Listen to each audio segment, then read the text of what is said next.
आज एक तरफ आपने इंडस्ट्रियों को भगाया, अब इन्वेस्टर समिट कर रही हो तो किसी के गले नहीं उतरता है कि घर आई हुई इंडस्ट्री को आपने लात मार करके भगा दिया। अब आप इन्वेस्टर समिट का नाटक करोगी तो कौन आएगा?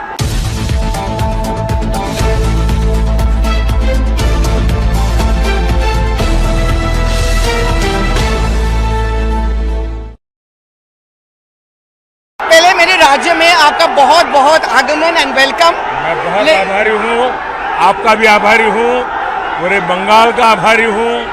और मेरे जीवन की शुरुआत में बंगाल की बहुत बड़ी भूमिका रही है और आज मुझे माँ के चरणों में जाकर के यहाँ पर आशीर्वाद लेने का मौका मिला तो मेरे लिए शुभ अवसर है। प्रधानमंत्री जी, सुबह से तृणमूल का कहना है कि आप आउटसाइडर हो, बीजेपी का कहना है कि बेंगोलियर मोने मोदी हमारे मन में प्रधानमंत्री हैं। आप अपने आप को आउटसाइडर तो नहीं समझते हो, आपका जवाब क्या होगा तृणमूल कांग्रेस को? ऐसा है कि शायद कुछ लोगों की इतनी बैंक्रप्सी है कि वो पॉलिटिकल नैरेटिव गढ़ नहीं पा रहे हैं। आइडियोलॉजी पर, विजन पर, डेवलपमेंट के प्रोग्राम्स पर, उस पर कोई बात करे तो उसका एक वैल्यू है। जब वो कुछ नहीं होता है तो फिर ऐसी बातें करनी पड़ती हैं जो किसी भी देशवासी को अपमानित करती है और उनको अंदाज नहीं है कि इसका नुकसान देश में बंगाली समाज को भी होता है। ये कभी नहीं करना चाहिए। इस देश का किसी भी कोने में रहने वाला व्यक्ति, उसके प्रति हमारा वही भाव होना चाहिए। और वैसे तो हम लोग वसुधैव कुटुंबकम वाले हैं, पूरे विश्व को परिवार मानते हैं, तो हमें ये शोभा नहीं देता है। प्रधानमंत्री जी, मैं संदेश खाली से हाल ही में होके आई हूँ और वहाँ पे मैंने बहुत सारी महिलाओं से बात करने की कोशिश की, लेकिन वो कुछ सहमे हुए हैं। उनको उम्मीद है कि वोट से शायद उनको वो मौका मिलेगा बोलने का। आप नारी शक्ति पे बहुत जोर डालते हैं, संदेश खाली को लेके आपको क्या कहना है? मैं बताता हूँ। सबसे पहले तो मैं संदेश खाली के उन सभी बहनों का चरण स्पर्श करता हूँ तो उन्होंने इतनी हिम्मत दिखाई, उन्होंने व्यक्तिगत प्रतिष्ठा की चिंता नहीं की, क्या परिणाम होंगे उसकी चिंता नहीं की, और वो इतने बड़े भयंकर षड्यंत्र को उन्होंने लोगों के सामने उजागर किया। मैंने आज मेरी एक सभा थी, तो बहन रेखा पात्रा जी हमारी उम्मीदवार है, मैंने उसका भाषण सुना, मैं आश्चर्यचकित था जी। क्या एनर्जी थी, क्या आइडियोलॉजी थी, क्या फ्लो था। शायद टीएमसी के पास रेखा पात्रा जैसा भी एक ऑरेटर नहीं होगा। झुग्गी झोपड़ी में पली हुई है, मतलब वो भीतर से उसके दिल की आवाज बोल रही थी। जहां तक बीजेपी का सवाल है, हमने दो दिशाओं में काम किया है। एक, नारी सुरक्षा को ध्यान में रखते हुए कानूनी, जैसे हमने रेप के मामले में फांसी की सजा, उस दिशा में हम लोग गए हैं। उसी प्रकार से हमने आरक्षण की व्यवस्था की महिलाओं के लिए। हम 3 करोड़ लखपति दीदी बनाने के लिए काम कर रहे हैं। हमने घर की मालकिन महिलाओं को बनाया।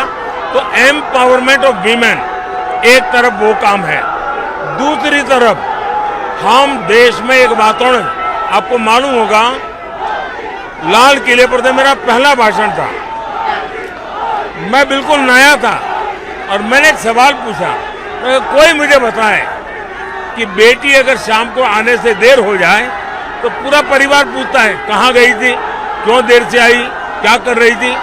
लेकिन बेटा अगर रात को 11 बजे भी आ जाए तो माँ पूछती, बेटा खाना खाया ना। ये क्यों? ये लाल किले से मैंने बोला था, क्योंकि मैं मानता हूँ हमारी सामाजिक मनस्थिति में भी ये बदलाव लाना जरूरी है और मैं कोशिश कर रहा हूँ। और मुझे विश्वास है कि बंगाल की महिलाओं के मन में ये जो एक असुरक्षा का भाव है, ये सबसे बड़ा चिंता का विषय है। हमारी कोशिश रहेगी कि हम उस दिशा में कानून का उपयोग, स्टेट गवर्नमेंट को समझा करके या डायरेक्ट अफसरों से बात करके कोई न कोई रास्ता खोजना पड़ेगा। बांग्ला विरोधी मोदी भी आपको कहा जाता है। मैं बात कर रही हूँ ओबीसी कोलकाता हाईकोर्ट का जो ऑर्डर है उस पे आपको क्या कहना है ममता बनर्जी? ये बहुत ही महत्वपूर्ण मुद्दा है, ये किसी के विरोध में नहीं है। भारत की संविधान सभा ने आरक्षण किसको मिले उसकी बड़ी चर्चा की थी और भारत के बाबा साहब आम्बेडकर कहो, डॉक्टर राजेंद्र बाबू कहो, पंडित नेहरू कहो, सबने सहमति से तय किया कि धर्म के आधार पर एक बार देश बंट गया, अब धर्म के आधार पर देश के टुकड़े नहीं होने चाहिए और उसी में से आया धर्म के नाम पे आरक्षण नहीं होना चाहिए। अब इन्होंने क्या किया, मुसलमानों को आरक्षण वोट बैंक के लिए, राहुल गांधी भी यही कहते हैं, ये आंध्र ने भी किया, कर्नाटका ने किया, लेकिन अदालतों ने इसको मना कर दिया, बयान नहीं कर सकते हो।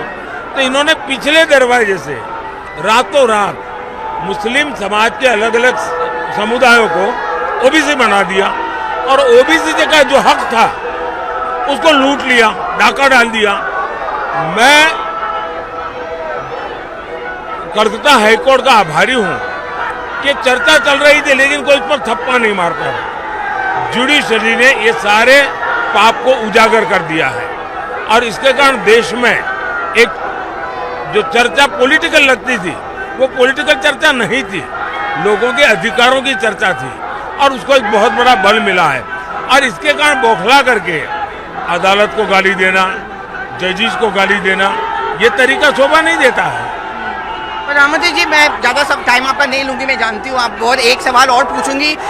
यहाँ पे एक प्रॉब्लम है, शुभेंदु दा भी अक्सर हमें बोलते थे नौकरियों की, गूगल, अमेजॉन जैसे बड़े इन्वेस्टमेंट कंपनी यहाँ दुकान नहीं खोलना चाहते हैं। बहुत युवाओं ने मुझे ये कहा है, आपका एक सपना है, आपने कहा एक इंटरव्यू में कि तीसरे कार्यकाल में आप इन पे जोर देंगे।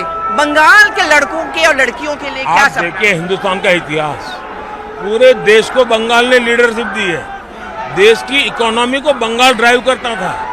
अंग्रेजों का भी मुंह में पानी छूट गया था कोलकाता को लेकर के, पूरी दुनिया पागल होकर के कोलकाता आना चाहती थी। ये महान विरासत है, इस यहाँ के लोगों की टैलेंट, यहाँ के लोगों का सामर्थ्य, यहाँ की भूमि की ताकत, इतनी पैदावार भूमि है, यहाँ के मिनरल्स, यानी एक प्रकार से समृद्धि का भंडार है। लेकिन इन्वेस्टर्स भाग गए क्योंकि पहले लाल झंडे वालों ने बर्बाद करके रख दिया, छुट्टियां हर दिन हड़ताल, इन्होंने आकर के उसी मॉडल को ले लिया और इन्होंने तो शुरुआत की, कोई इंडस्ट्री ना है इसकी लड़ाइयां लड़ी।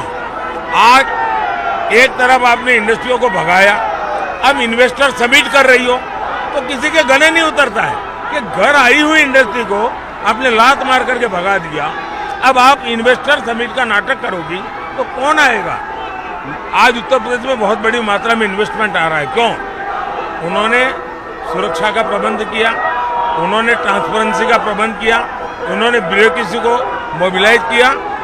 उत्तर प्रदेश जहां पहले आने से लोग डरते थे, आज पूरी कतार खड़ी हो गई है। ये मैं बंगाल में भी देख सकता हूं। सिर्फ 5 साल के भीतर एक बार यहाँ की सरकार अपनी आदतें बदले, दुनिया यहाँ आने को तैयार है।